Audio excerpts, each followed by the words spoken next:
Foreign Press Association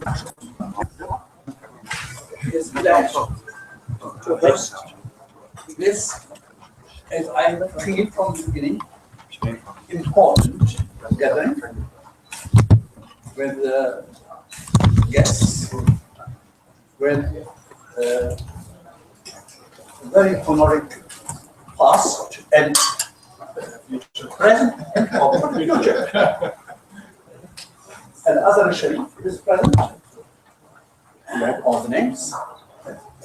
We have the ex-foreign minister and, in the meantime, Secretary General of an important political party.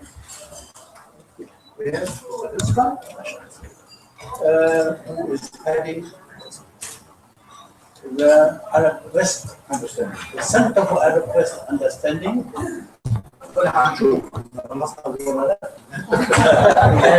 then I welcome the representative of the Parliament of FMD, Global Forum for Media and Development.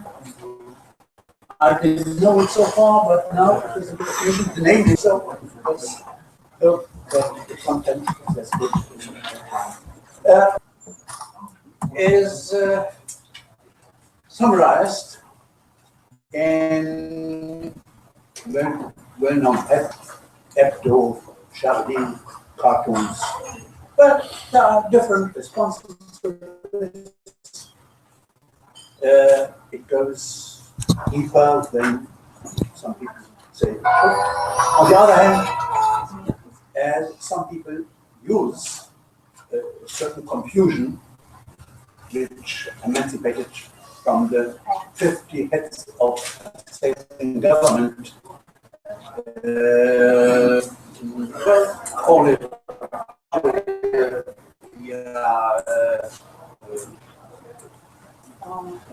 presidents in Paris after the So I think it is that we come together to discuss it and to exchange views, because there is more than one view, which is a part of democracy as well. And there are speech of تنوع آراء ولغات، تنوع حضارات وأديان، كل هذا صح. بس أهم ما فيها أنه أرحب بالسادة الذين ضحوا بوقتهم في هذه الأيام كل دقيقة ضحت بالمختصر. السفراء، رؤساء هذه الهيئات، والرسائل، ممثل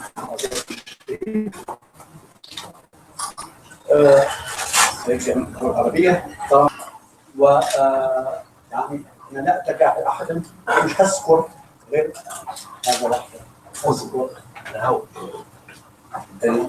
الشيء الأساسي الذي جمعنا هنا مناقشة موضوع آثار العالم أجمع بشكل لم يسبق له. شكرا لكم. Thank you for your presence.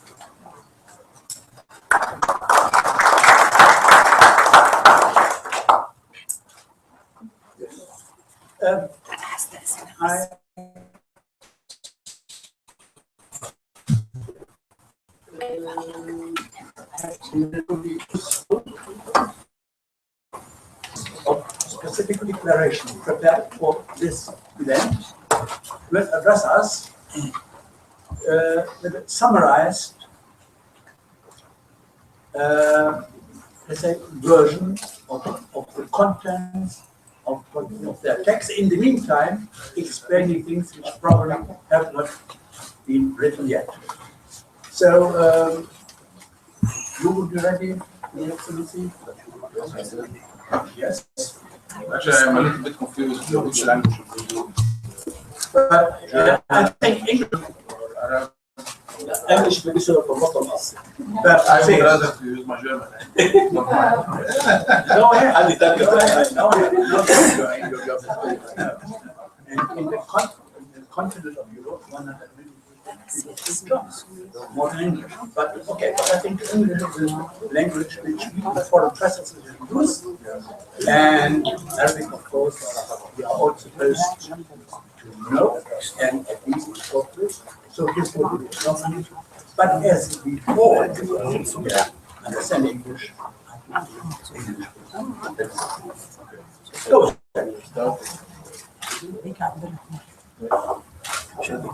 Oh yes. Yes. Yeah.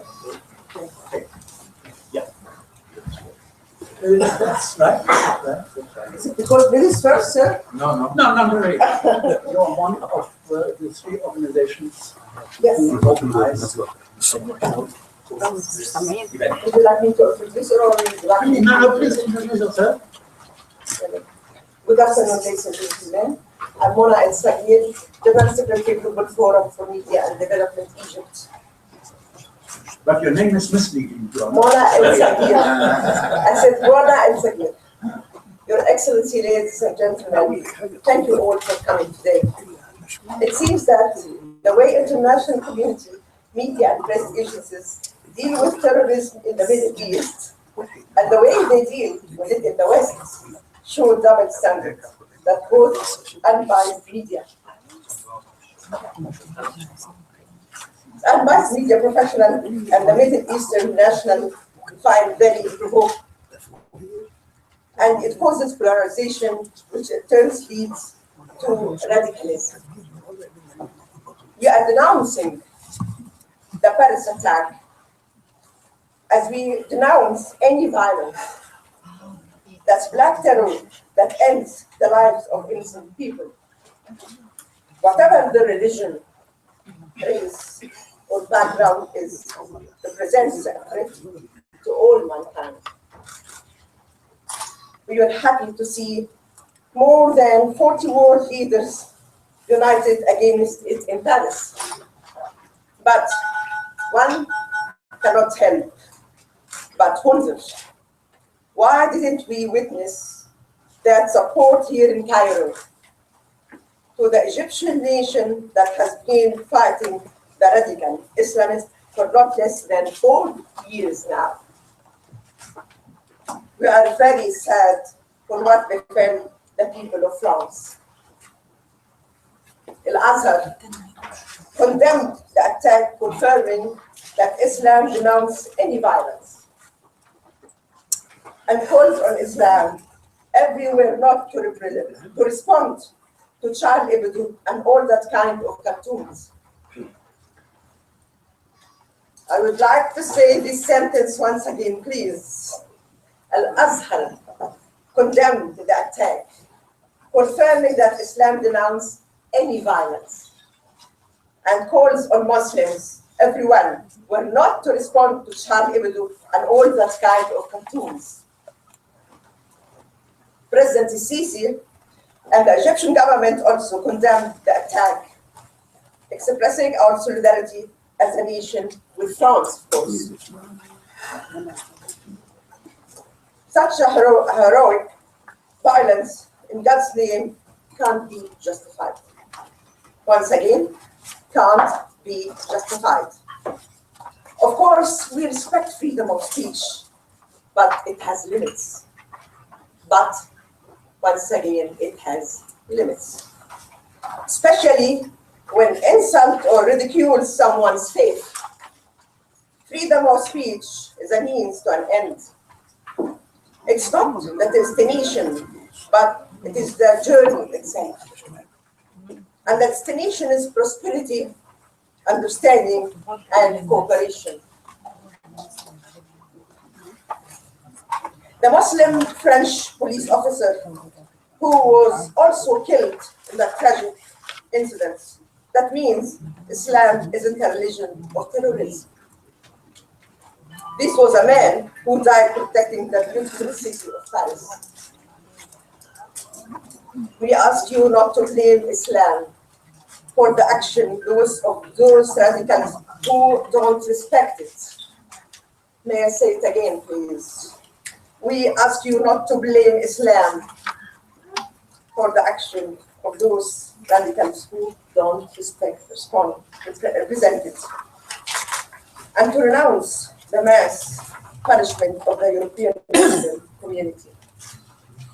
And we ask all civilized nations to support us in our fight against radicalism and terrorism. We really ask all civilized nations to support us in our fight against radicalism and terrorism. I'd like to end my statement by showing you two pictures. Haji Amin al-Husseini, the Grand Mufti, Jerusalem, 1921 to 1937, who was a great ally of the Muslims with Hitler. It only shows that radicals, no matter how different they might seem to us, are all serving the same purpose. Are all serving the same purpose. Thank you.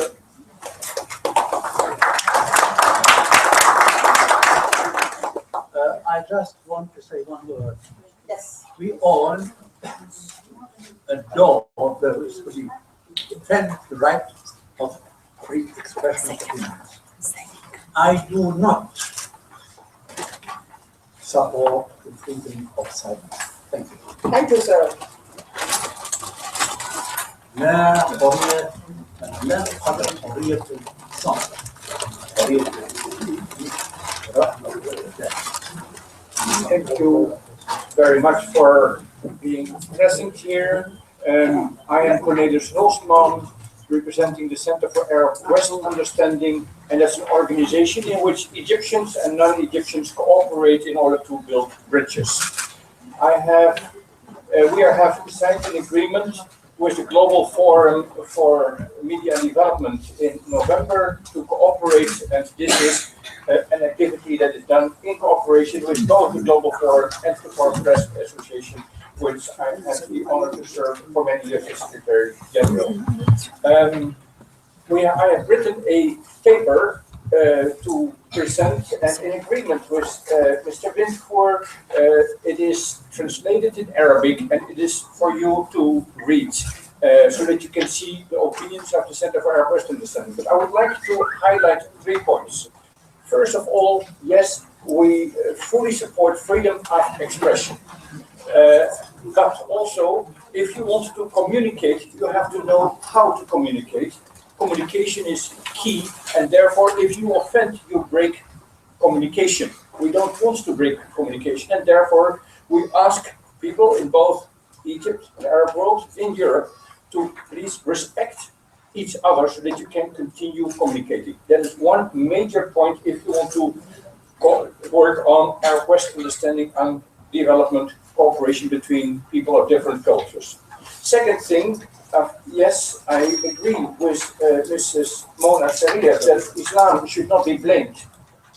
But you have to realize that in the Netherlands, and I've given in the paper an example of this, there are Muslims, unfortunately, who are supporting this horrible attack that took place in Paris, and they go public with this. They are very vocal about this. So what we have to realize is that Islam is a religion as any other religion, in that there are many or different opinions and interpretations that exist. Unfortunately, there are people who have very radical interpretations, but you have them in other religions as well. And you have, of course, the great majority who is fully opposed to this, such as the Asghar Sheikh. So this is the second point that I would like to make. The third one is simply referring to a lecture of Dr. Hamdi Zakzouk, a good friend of our center, who has stated that we in the world are all on one ship. Yes, we only can survive, we only can get to the port if we cooperate. So the whole focus is on please cooperate together, because only together we are living on this world. So don't try to isolate yourself, don't be absolutist, as we will later hear from Sheikh Anas, but cooperate, and this is what we are trying to do. For further details, please read the paper that was written and translated in Arabic. And I would like to ask His Excellency Mohammed Al-Arabi if you could give your perspective from international relations point of view. Thank you very much. Former Ambassador of Egypt to Berlin, Germany, and former Minister of Foreign Affairs, and a good friend. Yes.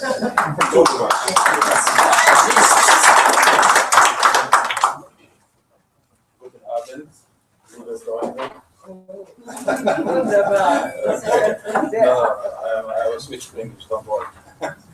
Well, ladies and gentlemen, my dear friends, it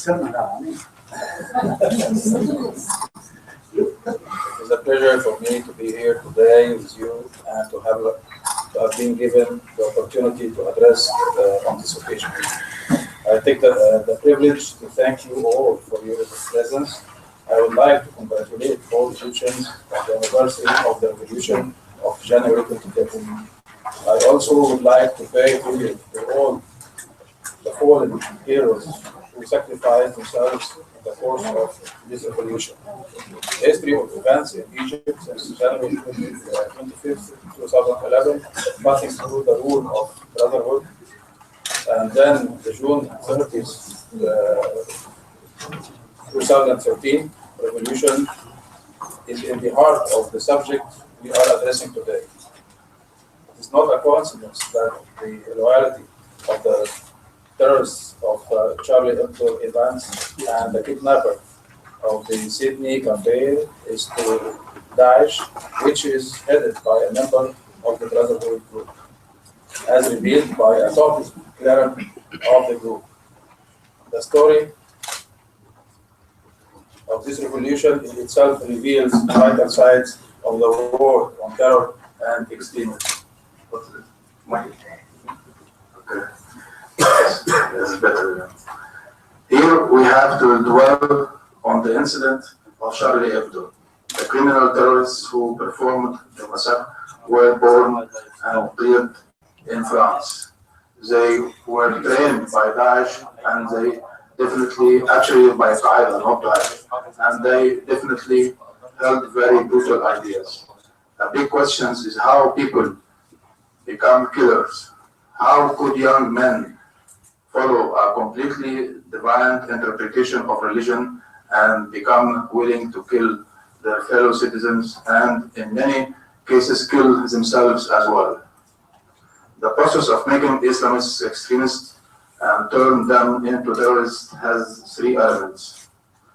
First, establishing an ideology of hate, which we can easily see its ugly manifestation in the internet, international media, religious books with very twisted interpretations of Islam, and in some mosques all over the world that preach hate, intolerance, extremism, and violence against anything disagreeing with them. This kind of ideology eliminates concepts of identity, citizenship, equality, and usually manages to recruit either the poor and uneducated or those who are opposed and frustrated under certain political conditions.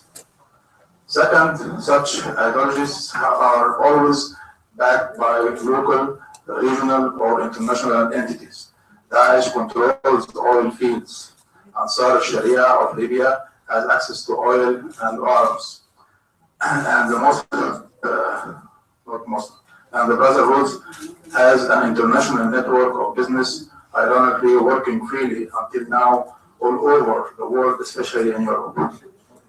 This backing takes the shape of money, arms, satellite channels, websites, religious institutions, and the recognition of some governments. Third, while the ideology of hate and extremism spreads fast, backed with local and international finance, arms deals, brainwashed individuals, there is an obvious failure by most countries of the world to deal with and react to the corrupt tendencies. In many Islamic countries, there are not enough funds to fight some of the real causes of terrorism like poverty, healthcare, and education. The religious institutions in many Islamic countries are not prepared to provide counter-arguments against extremist views due to years of stagnation in the fields of research and interpretations. In many cases, religious extremist ideas are ignored as long as they remain non-violent, wrongly hoping these ideas will vanish by themselves. Time and experiences have shown that extremism is dangerous in itself, as it can and will turn violent anytime. In the Western world, extremist tendencies have been and are being ignored under slogans of human rights and freedom of speech.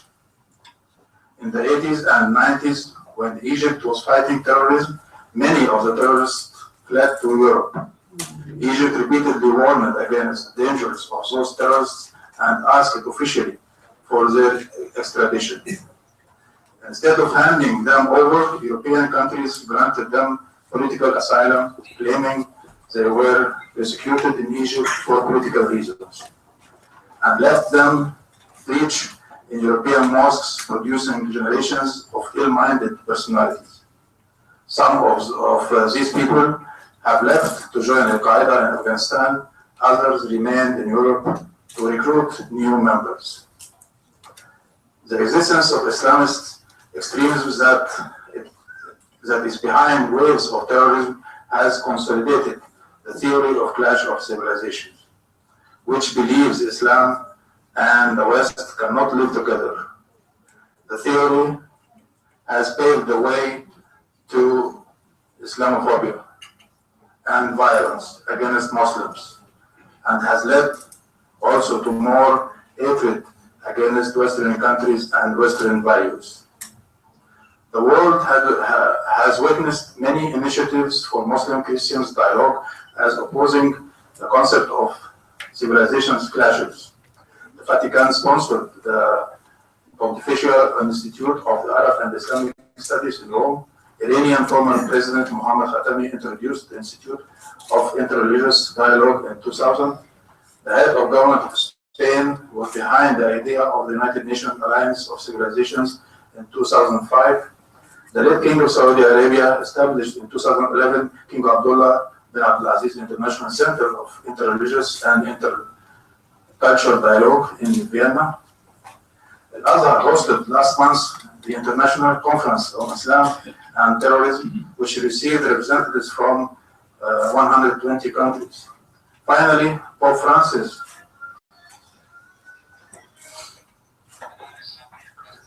Pope Francis 2 days ago urged both Muslims and Christians to listen to each other. All these initiatives definitely help religious leaders and intellectuals to listen to each other, reach higher level of understanding. However, the fruits of this understanding have not reached the grassroots. The common people, whether in the Muslim world or in the West, still a lot to be learned by each camp. Here comes the role of intellectuals, diplomats, media, people, teachers, and many more to deliver better understanding to the very common people. The Charlie Hebdo and before that, the Danish cartoons represent a very good illustration of this misunderstanding. It is beyond any doubt that the killing and shooting in a barbaric act deplorable by every religion However, Muslims and even Christians in the Middle East are appalled and even more confused and ponder many questions that are unanswered. How come Europe strongly holds the concept of freedom and respect of all religions, and at the same time freedom to disrespect religions? That opens the door for a cultural disrespect.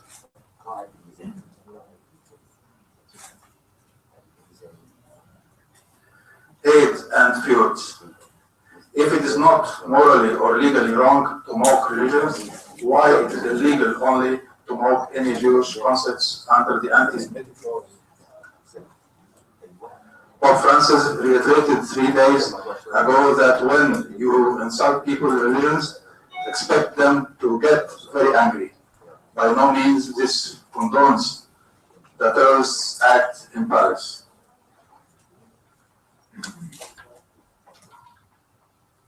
Even if European laws grant the right to mock religions and religious figures, a universal legal principle makes any exercise of right bound to not causing harm to others and not jeopardizing social peace. The context we are addressing here indicates that the social peace in Europe could be threatened and for no worthy reason. The legal concept of social peace exists in many Western countries. In the United States, an American citizen has been convicted in both California court and the Court of Appeal for democracy and willfully disturbing the peace by offensive conduct, which has a tendency to provoke others to act of violence and disturb peace. His charge was wearing a jacket with words making fun of military service. In Netherlands, 3 fans of Ajax team were fined for wearing t-shirts with reading mocking the police. There are other similar cases in Britain. We all have to fight extremism before it becomes terrorism. All finance channels have to be blocked. All extremists have to be monitored. All illegal arms deals have to be seized. All pictures of hate have to be banned. All media and internet sites propagating hatred have to be shut down. All these policies have to be implemented globally with an international collaboration. And the world should not be selective when dealing with any terrorist group if we want Charlie Hebdo not to take place again.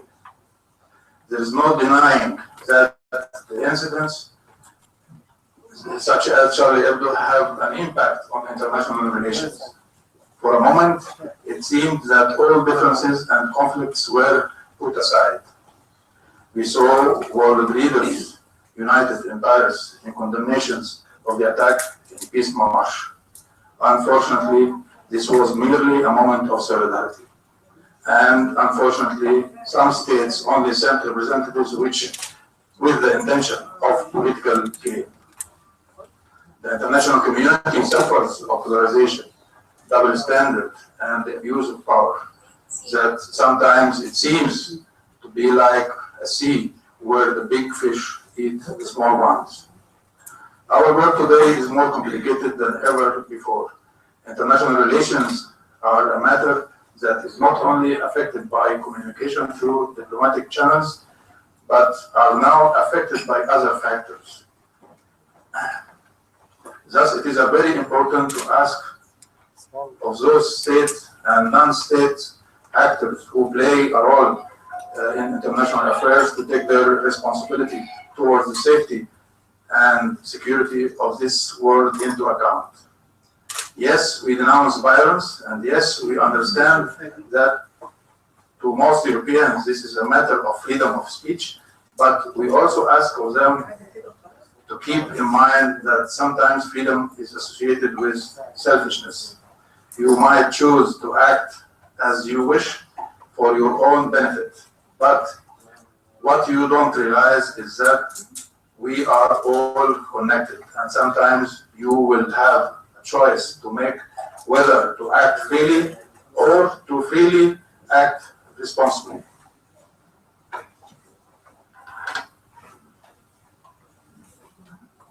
We, the free civilized nations, once made a commitment to cooperate and work together under the umbrella of the United Nations, an international organization that unites us under four main purposes.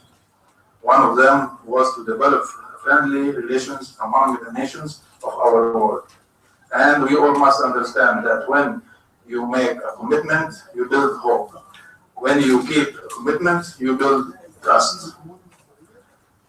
I urge every state and non-state actor in international relations to positively contribute to international cooperation and understanding through refraining from interfering in the internal affairs of other countries, refraining from mass punishing a certain group of people for the action of individuals, restoring the peaceful legal means of solving any disputes, cooperating and joining forces in our fight against terrorism, last but not least, to peacefully communicate with each other. Thank you all for your time and attention. Thank you. May I call to all our honored guest, Professor Dr. Anas Sheikh from Al-Azhar, exposing so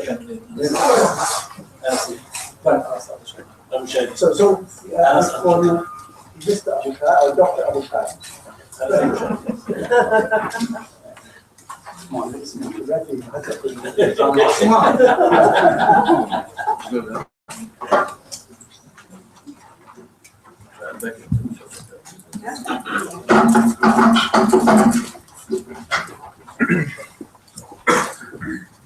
Bismillah, alhamdulillah, wassalatu wassalamu ala rasulillah, sallallahu alayhi wa sallam. Thanks for the organizer of this very important event, and many thanks to you all, ladies and gentlemen, who come today. I feel that time is very limited, so I will go straight away to the points which I want to share with you today. I feel we have been taken away from the real issue to our own battle. Our battle is not confrontation between Islamic world and the West. Our battle is not clash between civilization or limits of freedom of speech. This is not the real battle. The real battle is a group of people who unfortunately belongs to Islam, which they are not committed at all to any laws on earth. Not the law of Islamic countries, not the laws outside Islamic countries, not the international law, but they are committed only to what they think is Islam, what they understand that is Islam. They committed only to that. And according to their very limited understanding of Islam, they behave. And then after behaving, tragedies and atrocities takes place. Not only in the tragedy of Paris, but also in Syria, in Iraq, in Libya, in Egypt, in Nigeria, in Mali, in many different parts of the world. All this tragedy and atrocity coming on from this wrong understanding of Islam. We, the Muslim, we have been offended twice. Regarding this tragedy in Paris, we have been offended twice. Once offended by this very ugly cartoon about our beloved Prophet Muhammad, peace be upon him. And secondly, because of this heinous reaction and this criminal act committed by those people against the staff of the Charlie Hebdo magazine. And they're claiming that this is Islam, or perfectly coming along with Islam. So both are a very great offense to us as a Muslim. we are now in an open world. No one is hiding anything. No one is hiding his thought or his expression. In the internet, everything is available. And those people, those criminals are not shy to say, this is Islam. What happened of this tragedy is Islam. They are not shy to say so. They are not also shy to say that anyone said anything else is a hypocrite. They are not shy to say so. And I, as a person who spent about 4 decades learning and teaching in the most respectable Muslim institution all over the world in Azhar Sharif, I have no confusion at all, and I have no any shadow of doubt to say this has nothing related to Islam at all. This is not Islamic and has nothing related to Islam. This is a criminal act, not justified by any means of Islam, in Islam. This tragedy happened because of, as I said, the wrong understanding or the limited understanding of Islam. And here we have to differentiate between Islam and the understanding of Islam. Islam is the verses of the Quran, the tradition of the Prophet Muhammad, peace be upon him. This is Islam. Understanding Islam is the fiqh. What's fiqh? Jurisprudence. What's the percentage between Islam and the understanding of Islam? Can you imagine? It's 5% to 95%. Islam is only 5%. The verses of the Quran and the tradition of the Prophet Muhammad, peace be upon him, if you count them, it's 580 verse and tradition. How much is the number of the Islamic rulings in the Islamic law? It's more than 1 million. 1,200,000. So we have Islam, very limited amount of teachings, and the understanding Islam is very big. We have 2 ways to understand Islam. The classical traditional way, the fiqh, which is we have inherited this fiqh 1,000 years ago from our respected scholars. Traditional classic fiqh, our scholars realize that the understanding of Islam may be different. That's why we have different school of thought. We have the Hanafi school of thought, Hanafi madhab. We have the Maliki school of thought. We have the Shafi'i and the Hanbali school of thought. Those are the main 4 schools of thought in Islam, distributed all over the Muslim world. You have the people in North Africa, the Muslims of Libya, Tunisia, Algeria, Morocco, and Mauritania are strictly following the Maliki madhab. We have most Muslims in Asia, in the Indian subcontinent, in Pakistan, in India, in the previous Soviet Union, and in Iraq and Iran, and the Muslim Sunnah of Iran and Syria. All those are strictly following the Hanafi madhab. We have the Muslims of the Far East in Indonesia and Malaysia are following the Shafi'i madhab. We have the Muslims of the Gulf state are following the Hanbali madhab. Every group of Muslims are following certain madhab without claiming that this is the absolute fact. We don't know the absolute facts. We know that this is good, this is valid, all the different opinion and understanding of Islam is valid and respected.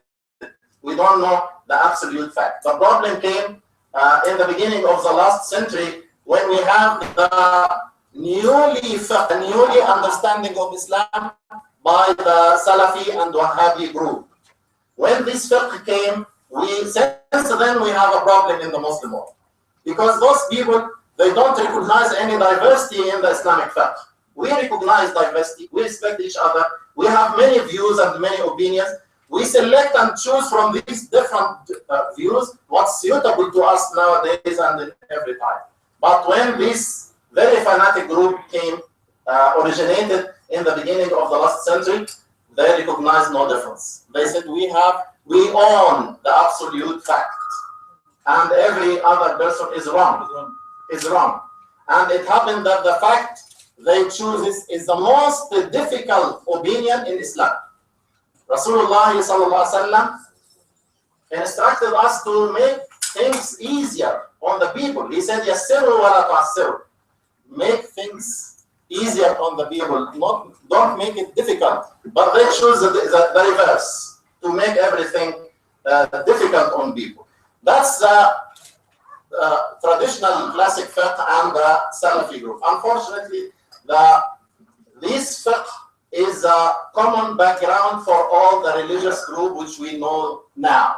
For the extreme Salafi, for the political Islam, and for the militant Islam. All of them share the common ground of this fanatic Wahhabi Salafi group. And now, after the internet, and after all the information becomes very available to everyone in the internet, we knew now the fast fiqh, like the fast food. That's the fast fiqh. Now you write anything on the internet in 5 or 6 lines, and everybody will read it very, very quickly without considering any, that you are taking one part. The fiqh is taken piece by piece.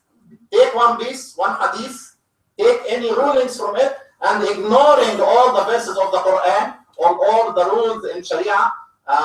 That's the piece by piece fiqh which make this tragedy. And this, unfortunately, the culture where the people are working, those fanatics. Rasulullah ﷺ has warned us from those people that will come later on in Islam. He said, سيأتي في آخر الزمان قوم حدثاء الأسنان سفهاء الأحلام. Later in Islam will come some group of people who are young in age and weak in mind. Their mind is very weak. يقولون من قول خير البرية. They are talking about the good speech of the Quran and Sunnah and the tradition of the Prophet ﷺ. But يمرقون من الإسلام كما يمرق السهم من الرمي. They're going totally out of Islam.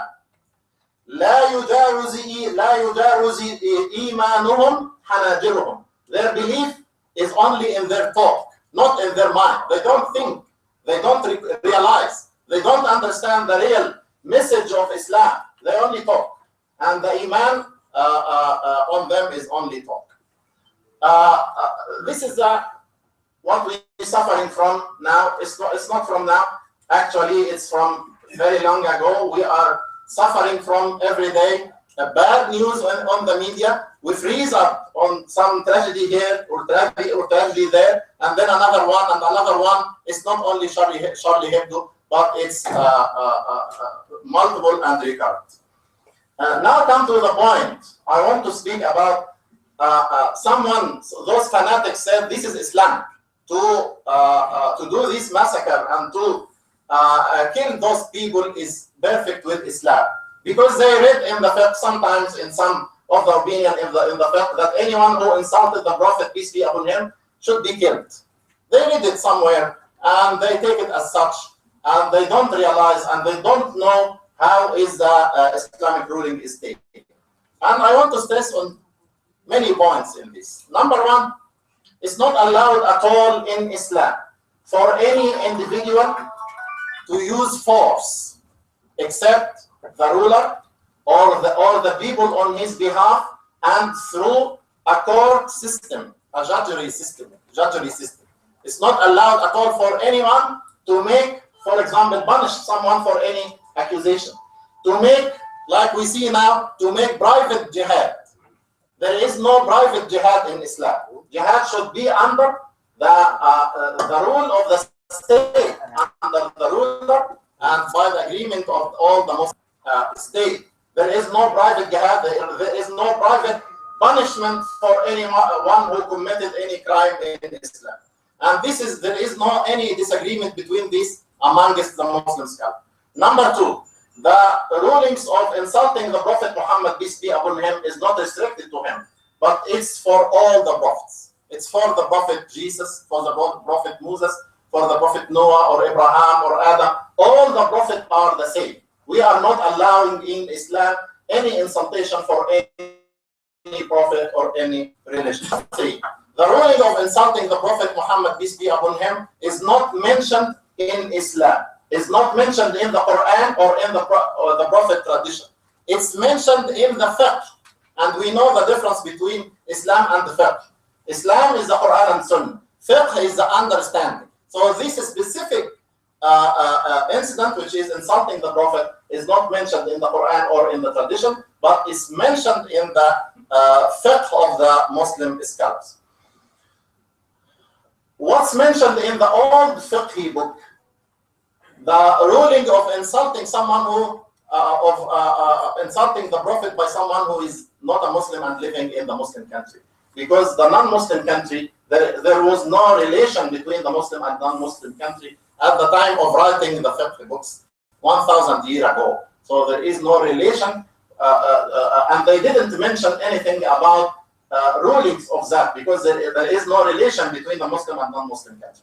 But they mentioned the rulings of the non-Muslim who are living in the Muslim world and who insult the Prophet Muhammad, peace be upon him. What to do with him? We are talking about fiqh, which is written 1,000 years ago.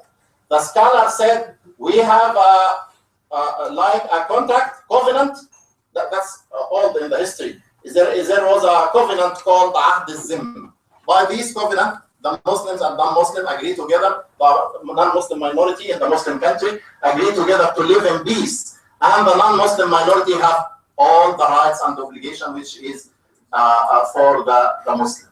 But if someone committed this crime to insult the Prophet, what to do with him? Is this considered nullifying the covenant between him and the Muslim, and so he will be allowed for any sort of punishment, or his covenant is still the same? This is the issue that all the scholars disagree about. The majority of Muslims, especially the Hanafi madhab, they said his covenant is not nullified by this, even if he insulted the Prophet Muhammad, peace be upon him, in the Muslim land. He may be punished, but the punishment is not mentioned in the Quran and Sunnah. It's called ta'zir. What's ta'zir? Punishment, sort of punishment in the Islamic State, not mentioned in the Quran or Sunnah, left to the ruler to decide which punishment is suitable for this crime. Like, for example, crossing the traffic light. This should deserve some punishment. What punishment?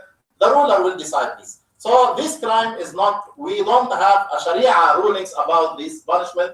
The fuqaha, majority of fuqaha from the Hanafi madhab and others said this act does not nullify the covenant, and he is still protected by this covenant in Islam. To the extent Imam Ibn Hazm, who is born on the year 1,000 years ago, on the year 384 after Hijrah, he said, wondering of this hukm in the Hanafi mazhab, which is the largest madhab in Islam regarding the number of followers, he said that al-Hanafiyun لا يقتلون الكافر إذا سب النبي صلى الله عليه وسلم بحضرة أهل الإسلام في أسواقهم ومساجدهم. He said the Hanafi scholars, they not kill the non-Muslim if he even abuse and insult the Prophet Muhammad in the Muslim land, inside their markets and inside their masajid, in the Muslim land. They don't say that he deserves any killing. And even he saw ولا يقتلون من أهل الكفر من سب الله تعالى جهارا بحضرة المسلمين. And even they said, even the non-Muslim, if he insulted not the Prophet Muhammad, but he insulted God and he abused God, he doesn't deserve to be killed, and his covenant is still valid and not nullified. This is what the Hanafi scholar said 1,000 years ago. I'm afraid that the limited time I will not be able to read all the quotes in that. But what about the rulings of insulting the Prophet Muhammad, peace be upon him, now in the Muslim country now? This depends upon the rule applied in each country. As long as my knowledge is concerned, this may be not allowed in most Muslim countries, but the punishment is not killing anyone. But it's not allowed to insult any prophet, not only the Prophet Muhammad, or any religion, not only Islam. This is totally prohibited in all the Muslim country nowadays, as far as my knowledge is concerned. Number 7, the rulings of insulting the Prophet Muhammad, peace be upon him, from a non-Muslim in the non-Muslim lands now. No doubt, if we see the respected scholar, the old scholar,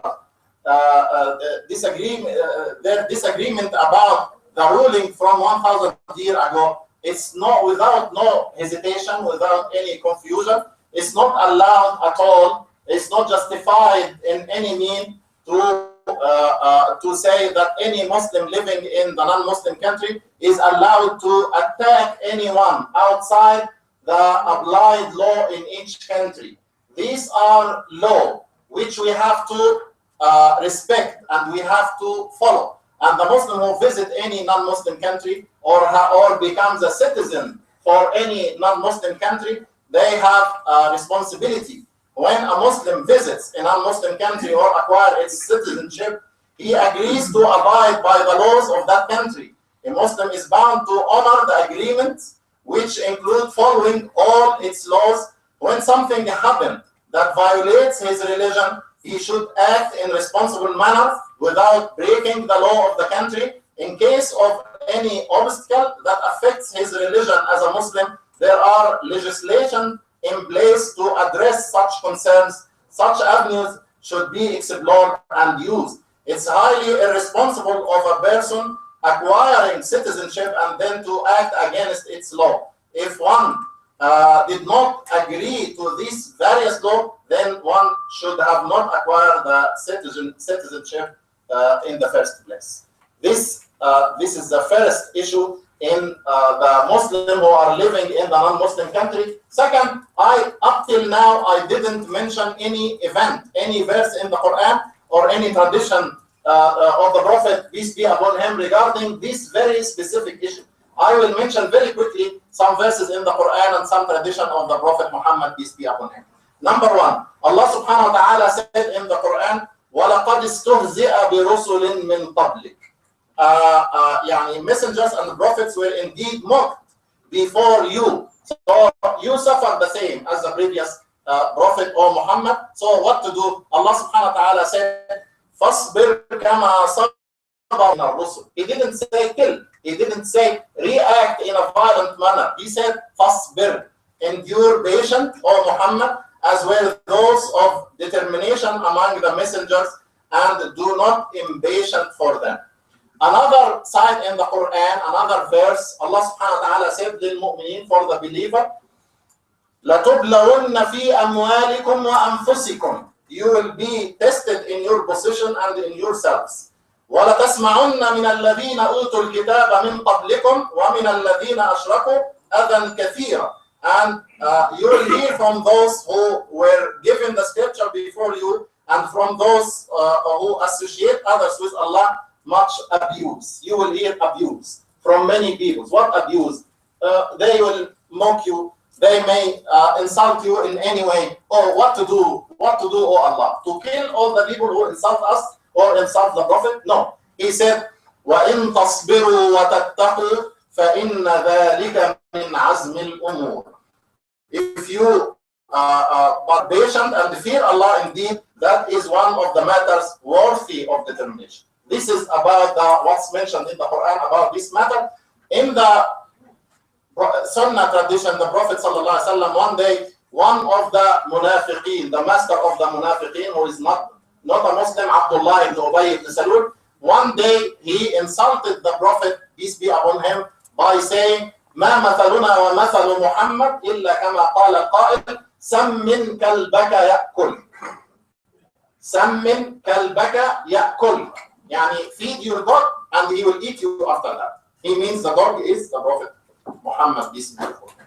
And said, لَإِنْ رَجَعْنَا إِلَى الْمَدِينَةِ لَيُخْرِجَنَّ الْأَعَزُّ مِنْهَا الْأَذَلَ. When we are nearly finished, when we return to the Medina, they were in some battle or some traveling.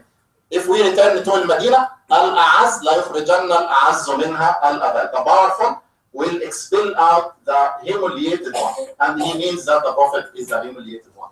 And it happened that the son of this man is a truly believer, and when he heard this, he came to the Prophet Muhammad, peace be upon him, asking a permission to kill his own father, because he insulted the Prophet, peace be upon him.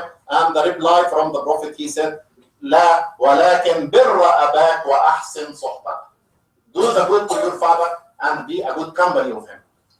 Some people also from the non-Muslim were saying to the Prophet, peace be upon him, Assalamu alayka. Assalamu alayka means peace be upon you. But Assalamu alayka means death be upon you. So they insulting the Prophet this way. So Sayyidah Aisha said, Wa alaykum as-salam wal-la'n.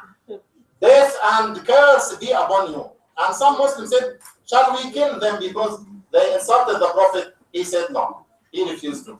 More than that, one day in some invitation, the Prophet ﷺ was offered some poisoned lamb. It was poisoned and the blood was discovered. And then he asked the woman who did so, who poisoned the lamb. He said, yes, I did that. قالت أردت قتلك. I wanted to kill you. And then the Prophet ﷺ said, ما كان الله ليسلطك على ذلك. Allah will not allow you to do so. And they asked him to kill her. She not insulted. She attempted to kill. But also the Prophet, peace be upon him, he forgave her and he didn't want to kill her. This is what I want to share with you today. We are in these problems couples of years ago. And we need to face this thought and this wrong understanding to Islam. We did. I have been invited by a couple of years ago by a nobleman, Mr. Sharif Ismat Abdel Majid, to collect this fanatic fatwa and to make a response. And alhamdulillah, we did a very good job. We did a very good book called The Response, Al-Rad. And it's available on the internet with many languages, in Arabic and in English and in Urdu. The site is fixyourdeen.com, fixyourdeen.com. But we need more than that. We need like encyclopedia, not only medium-sized book. We need like an encyclopedia about extremism and about fanatics, all their evidences to discuss in a detailed manner. And I think this will be maybe for Al-Azhar University do this job, but this is very, very important step we need to take to cut the roots of extremism from the Muslim land. Thank you all for listening.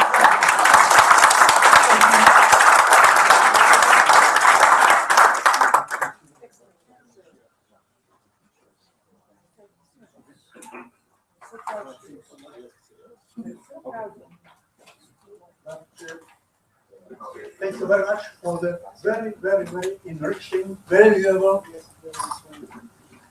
exposing the roots of the case and the case itself in all its historical and present importance and meanings. Yeah. There was a Supposed to attend today the former Minister of Family and yes, but Mr. Husman will read or will at least expose her main topics in the speech she was about to have, but due to an attack on her and certain unexpected bad incidents, she was unable to come today. Yes, I've been speaking with Dr. Mushir Khattab. She had agreed to be here, and she is deeply regretting that this is unfortunately not possible. But inshallah, for another event, she hopes also to participate because dialogue between cultures is all close to her heart. That is one thing. I've been speaking with her about her subject. She was supposed to speak about education, not religious education, but education in Egyptian school system. She was preparing this. I don't know her speech, so I'm not going into this. But again, would like to bring over to you that she regrets from being here, from not being able to be here. And I would like to floor for questions. questioning, I think, Mr. Windfuhr. Well, I do think that it would be worthwhile if all those who attend, you or here, will address the Foreign Press Association.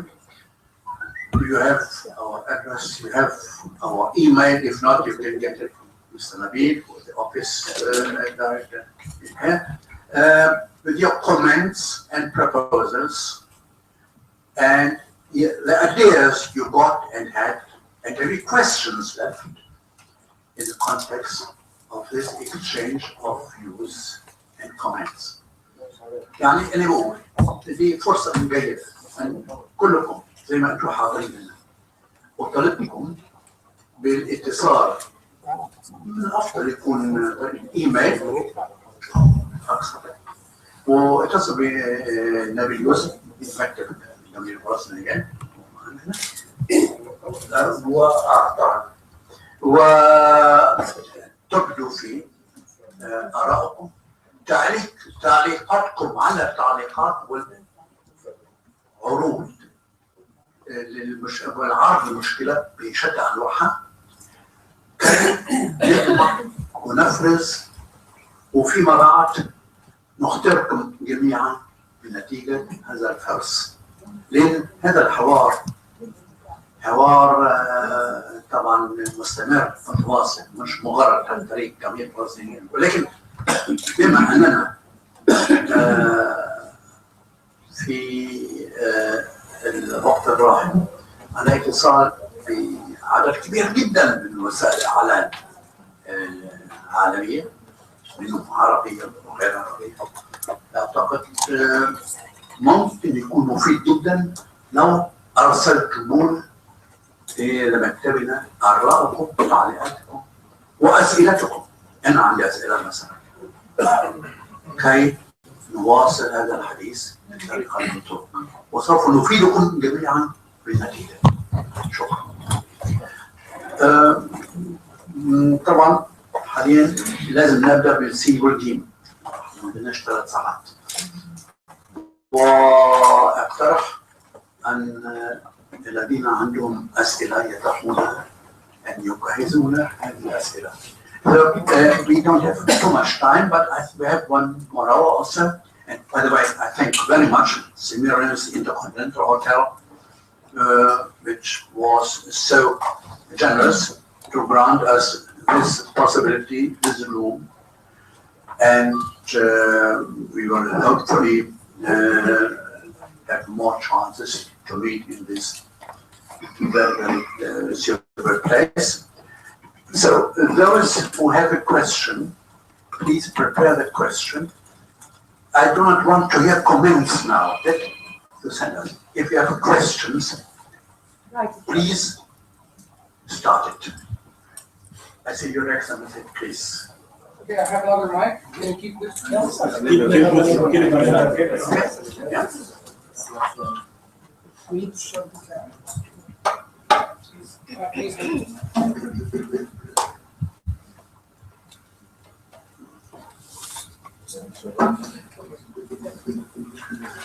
مساء الخير، شكرا على هذه الدعوة، والحقيقة أنها في منتهى الأهمية. نحن مجموعة هنا نشارك باسم مجلة فلسطين في شهر ونشرة إسرائيليات وليس اسم الجامعة، وهذا الموضوع تحديدا الجامعة العربية أدانته بكل قوة، ونشرنا حول هذه الجرائم التي ارتكبت في فرنسا بدم بارد، ويجب أن لا تعاد وأن لا تكرر في أي مكان في العالم. واستمعت بشكل دقيق حول المحاضرات التي ألقيت، ولا أعتقد أننا هنا نجلس لندافع عن أنفسنا. أنا أرجو أن يفهم ذلك تماما، وإلا إذا كان هناك سيد ارتكب جريمة فالشعب الصيني سيدافع عن هذه الجريمة. وكذلك إذا كان أفريقي أو غير ذلك. هذا الإرهاب لا دين له، حتى نكون واضحين. نحن هنا لا ندافع عن الإسلام. القضية الأخرى أن أول ضحايا الإرهاب هم في الأمة العربية. واذكروا أن الحرم المكي الشريف قد تم احتلاله من إرهابيين وقتلوا المؤمنين وهم يصلون. واذكروا تماما كيف تعرضت مصر في السبعينيات إلى إرهاب وقتل. وهي لا زالت فيصل. بالضبط. وإذا تحدثت عن الإرهاب ضربت الأمة العربية به قبل أي أحد آخر. هذا ليس إسلام، هذا تطرف، هذا خارجي عن ثقافتنا وديننا. وتفضل الشيخ بتفصيل جيد حول هذا الموضوع. قتل النفس محرم في الدين الإسلامي، كأننا قتل الناس جميعا، أليس كذلك؟ نحن لا ندافع عن الإسلام في هذا الموقع، إنما الذي ارتكب في باريس جريمة نكراء لا بد من إدانتها ومحاسبة مرتكبيها ومن هم وراء مرتكبيها. نحن الآن لا نعرف كامل الحقائق في هذا الأمر، إنما الشيء الملفت للنظر عندما نتحدث عن الديمقراطية. هل الديمقراطية الإساءة للأديان؟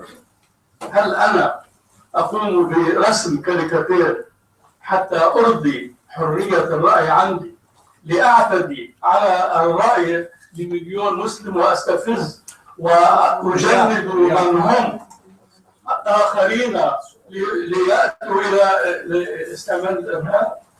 إذا هو استدراج خطير للغاية. أنا أتصور كيف يمكن أن يرسم رسم مهين لا سمح الله على الكودة. هل نقيم حربا إسلامية بين باكستان والهند؟ هل نعمل فوضى في العالم من أجل مجموعة ترسم بدون مسؤولية؟ يرسم بما يريد، لكن لماذا هذا الإصرار على أن نذهب هذا المنحنى الخطير؟ على سبيل المثال السيد ليبرمان وزير خارجية وهو مرشح للانتخابات القادمة يطلب هذه المجلة ليوزعها في داخل إسرائيل، أي أنه يريد أن يتوجه بالاستفزاز إلى المسلمين في إسرائيل. هل هذه هي الحرية أم هذه هي الفوضى؟ نحن بحاجة ولدينا نقص في تعليم أبنائنا وتحصينهم من الإرهاب وهذه الأفكار. هذا أمر مهم، ودعوة الرئيس السيسي بهذا الأمر مهم جدا. لكن أين المسؤولية الدولية التي تقف ضد هذه الفوضى؟ أنا لا أريد أن أطيل في ذلك، ونحن سنبقى ضد هذا التوجه بكل أشكاله من أي جهة جاء. لكن ما لفت نظري في هذه الورقة والذي لا أقبل على الإطلاق هو الإشارة إلى المفتي حتمي. أقول هذا الكلام وأضع في نفس الميزان كيف تعاملوا مع البابا بيوس، وأنتم كلكم تعرفون حكم ومنع واتهم الثاني عشر الذي كان مرشحا أن يترسم قديسا. كيف أتحدث عن الكيل والمكيالين في قضايا؟ هذا أمر خطير جدا في مجتمعاتنا الحالية. ولذلك أنت قلت كلمة في غاية الأهمية: جريمة الصمت. جريمة الصمت هي جريمة الصمت. أنا ذكرتها في البداية. الذين ارتكبوا الهولوكوست لا حرية للصمت. لا حرية للصمت. الذين ارتكبوا الهولوكوست اعتمدوا على الصمت. هذا لا يجوز على الإطلاق في أي مكان. الذي أقول أنه في الحرب العالمية الثانية الحاج أمين الحسيني مطرود من بلده وهو يدافع عن بلده، لم يجدوا أمامه غير أن يذهب هناك ولم يتحالف ولم يتبنى لا فكرا نازيا ولا غير نازي حتى نكون، لأننا أريد أن تحذف هذه الجملة من هنا. تشامبرلين ذهب إلى برلين وذهب إلى بعد ذلك إلى لندن ورفع الوثيقة الشهيرة بالسلام. إذا لا نتحدث بمكيالين ولا نستغل ظرفا لنضرب ظرفا آخر. تعرف التاريخ أفضل مني بالعربي والألماني. بالضبط. فأنا لا أريد أن نضع أمورا هنا لتغيير الصورة أو انحراف الصورة رجاء. فهذا ما أقوله، ومع ذلك سنبقى ضد هذا الإرهاب. وأتمنى أن تفهموا تماما الذي تتحدثون عنه. قتلوا من عائلة واحدة من قبيلة واحدة في العراق، من قبيلة النمر 150 شاب قادموا إعلاما. في شباب في سيناء قتلوا لأنهم من قبائل تتعاون من أجل أمن البلد. هذا الإرهاب يضربنا أكثر من أي مكان آخر، فنحن الضحايا ونحن الذين لابد أن نجد طريقا لمنع هذا الإرهاب، من يموله ومن يتبناه ومن يعطي له فيز ومن ينقله. أيضا هناك علامات كبيرة لابد من أن ندرسها تماما رجاء أن يكون بيانكم متوازنا. Please send us this in English language. We will add it to the comments which we are getting. I will be. Two ladies. Yes, at the end. Yeah, I can see it. The lady, yeah. أحب أشكر الجميع على السيشن in English. It would be easier in Arabic. Anyway, I would like to thank everybody for this fruitful session. And allow me, please, I would like just to address the Western civilized countries. Okay. So, why after a crime that took place in France, anyone would stand here just defending Islam? This is not allowed by my generation. Why, if this incident was carried out by a Christian or Jew in France or in London, would be gathering here now discussing their religion point of view? I don't think so. On the contrary, we're going to be discussing their nationalities. That if any civilized country would really go into a serious investigation. So why, again, I'm addressing the civilized, westernized countries. I myself used to live abroad. Why, while along the civilization and the evolvement of the religion, people that they call themselves civilized, they're not comprehending what we're going through. Please, as being civilized countries, don't be a part of the problem and do your homework and be a part of the solution. Try to understand, do your homework, study, get to know us. Don't judge us. Don't judge us. You were once there in our place. Look back before we were born. The Vatican, the Church, the greatest US, how dominated the world. She vanishes another civilization completely, the Red Indian civilization. Where were the human rights then? Where were the nationalities? Where were the religions' point of view and backgrounds? Now, What is your question? my question, no, that's a comment, sir. That's a comment. Okay. I'm just trying to understand why that it's every time there is an incident, we have to defend our religion. Why?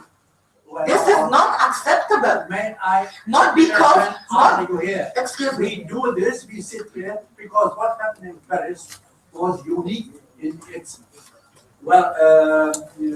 international. Okay, let me highlight another point that the gentleman prior to me discussed about it.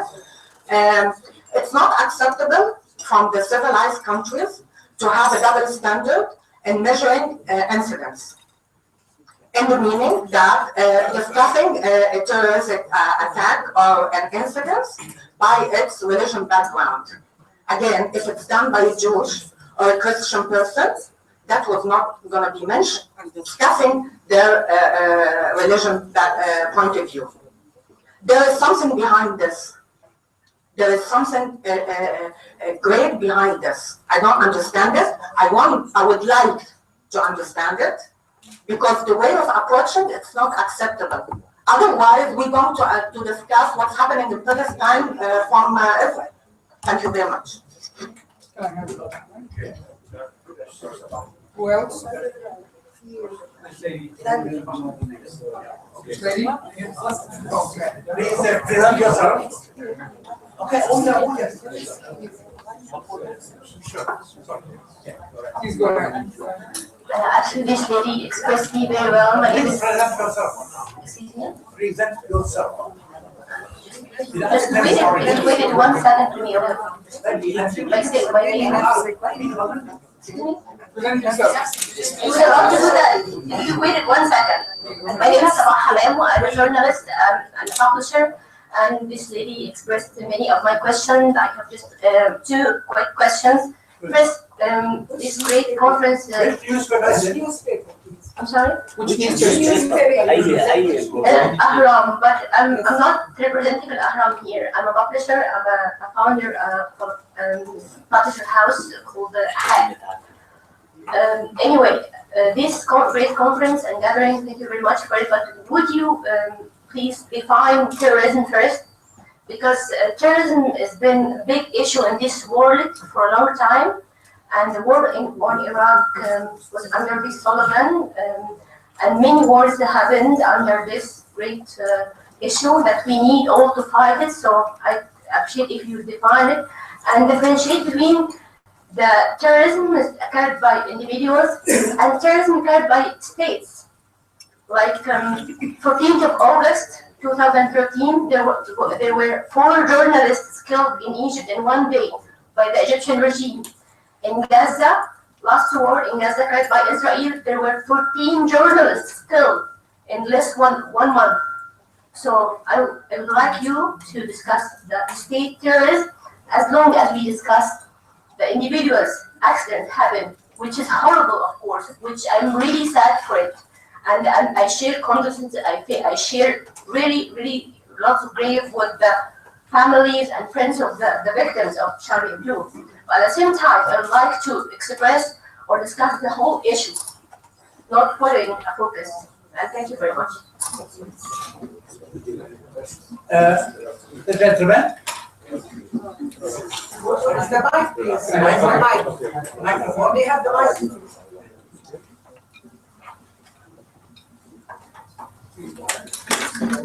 Present yourself. Ahmed al-Arab, Deputy Chairman of Anwar Party. We held at large and in-depth condemnation against terrorism, and the distinguished speakers were very much punctual. But we did not hear one word about the powers behind these terrorists, the ones who finance them, who arm them, the powers and superpowers. Are we cowards or are we honest with ourselves to tell the truth? Nothing more.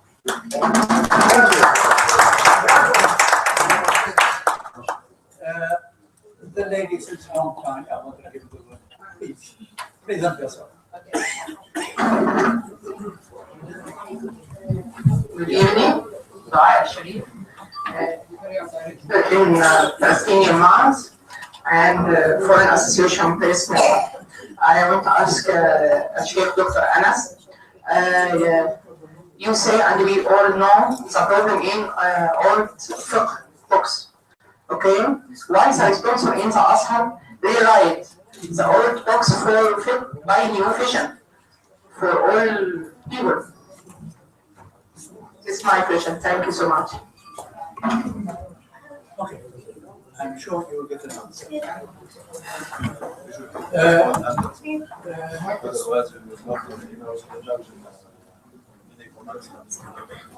Okay, gentlemen. Good evening. My name is Mustafa Sheikh. And I have only one question. Is there a religion for terrorism? This is my question. I'd like to ask this question to you because we are not here to defend Islam. We are here to know the reason for terrorism. Is there a religion for terrorism? Thank you. Thank you. May I make a remark? Would you like to take more question? Because we might have one last question. One more question, last question. I have the last question. Then I want to make a remark. Yes, I already have. Sorry for the interruption. I already have. Okay, very good.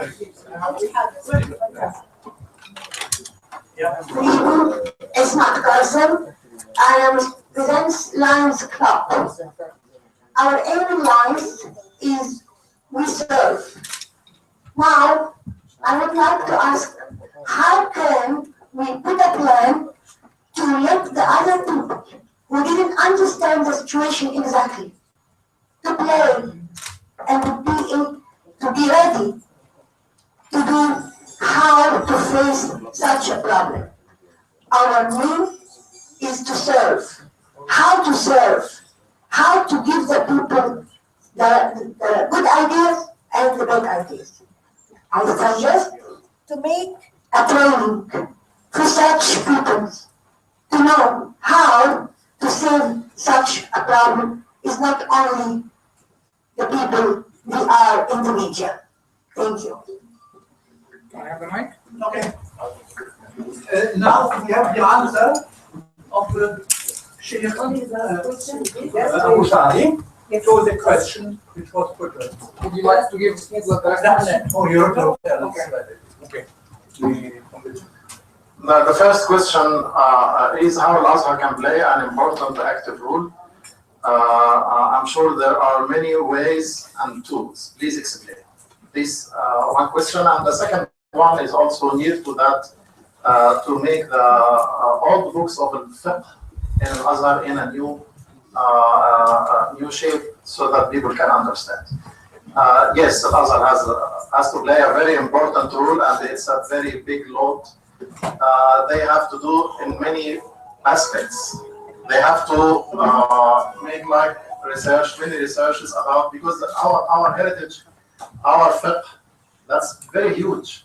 And we have many opinions. Some opinions are suitable to our time and some are not. So we have to choose what's suitable to our times now from this very huge heritage of fiqh that we have.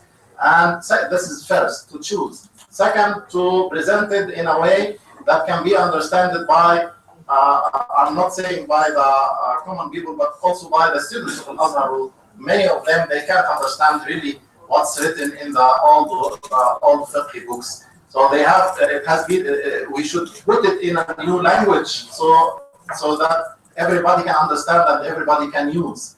And then we have to make call, make da'wah, give this, all the fiqh and this explanation of the deen to everyone who need it. And open the discussion. Open the discussion about it. So that's many steps it should be taken by Al-Azhar.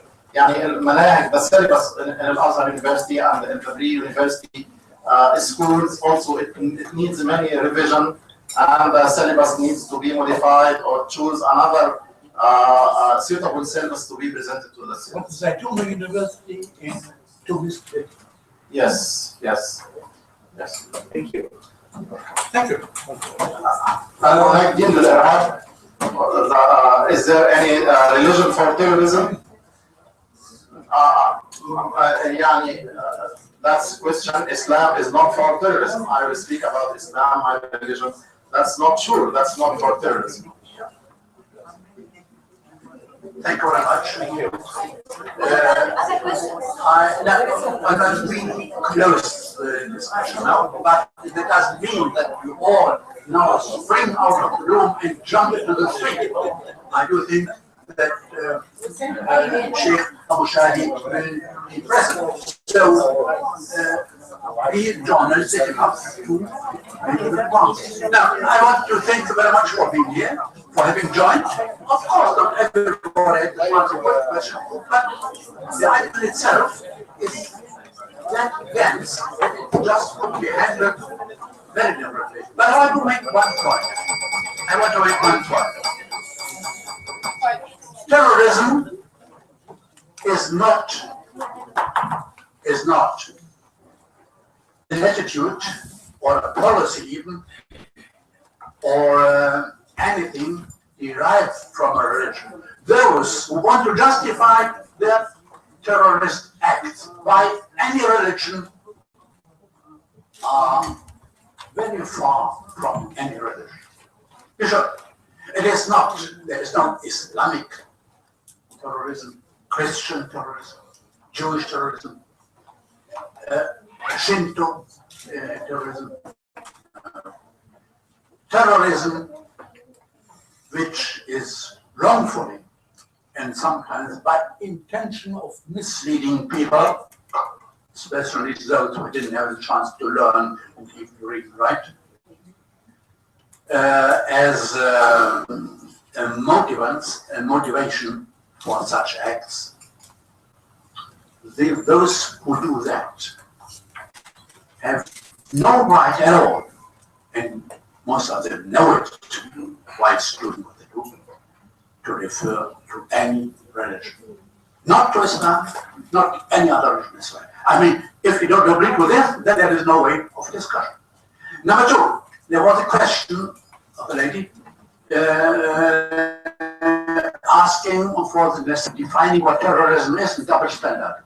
Be sure, anybody, any human being with mind and knowledge who accepts double standard is not a valuable discussion partner. That is out of question. Otherwise, we wouldn't sit here as we are sitting. But apart from that, and I want to make it clear, there are different legal and even constitutional systems. The Constitution of France, which goes back to the French Revolution in 1789, is in fact a constitution which allows for the widest degree of liberty, as in France it is understood. It is not the same as it is the case in Britain, for example, or even in Germany, but I want to make another point too. Most Western society are laïc, secular societies. But in the other world, it is different. Most countries, not in all. So there is a certain difference on the ground which we stand on. But as far as terrorism is concerned, there is no difference. And Sheikh Abu Shadi made it very abundantly clear what I just said in a few sentences. And I thank you very much for having taken the time and effort to be here and participate. Yes, Mr. Lisman? Yes. Last remarks. Thank you very much, Mr. Windfuhr, for the conclusions that you have given us. The texts that were used are all here available and have been given to you. They were later placed also on the website of Arab West Report, the electronic newsletter from our Center for Arab West Understanding, and we will also make a summary of the discussion and also place this on the website. So if you're interested, you can also receive the newsletter of the Center for Arab West Understanding and continue to be informed about the activities and also the follow-up of this event. I want to close in Arabic because I think 99% of those are here. No, we are not 99%, but I mean the overwhelming majority of those speak Arabic. أن أهني الشعب المصري بالذات ودي مش مجاملة. وإن يوم 3 سبتمبر كان 60 سنة في مصر، بس إنه أهني الشعب المصري أن في العصر القديم قبل عصر الأسرات قبل 5000 سنة آمنوا قبل أي شعب آخر بأن هنالك حياة بعد الموت، وأن هنالك مساءلة لكل نفس عند وفاته بين عمل الخير وعمل الشر. وهذا مبدأان موجودان في كل دين سماوي وغير سماوي. هنيئا لكم. شكرا.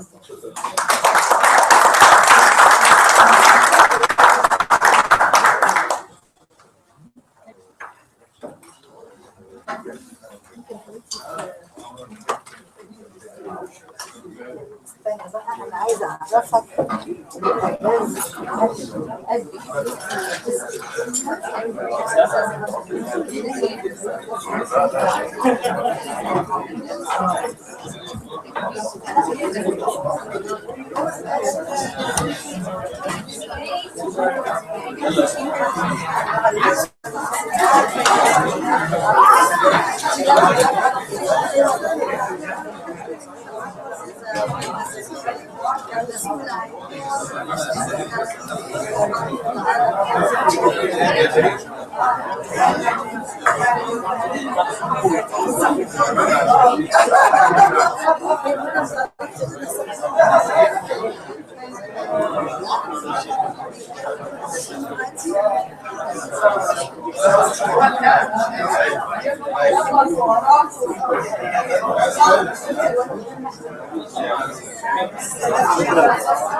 خش على طول.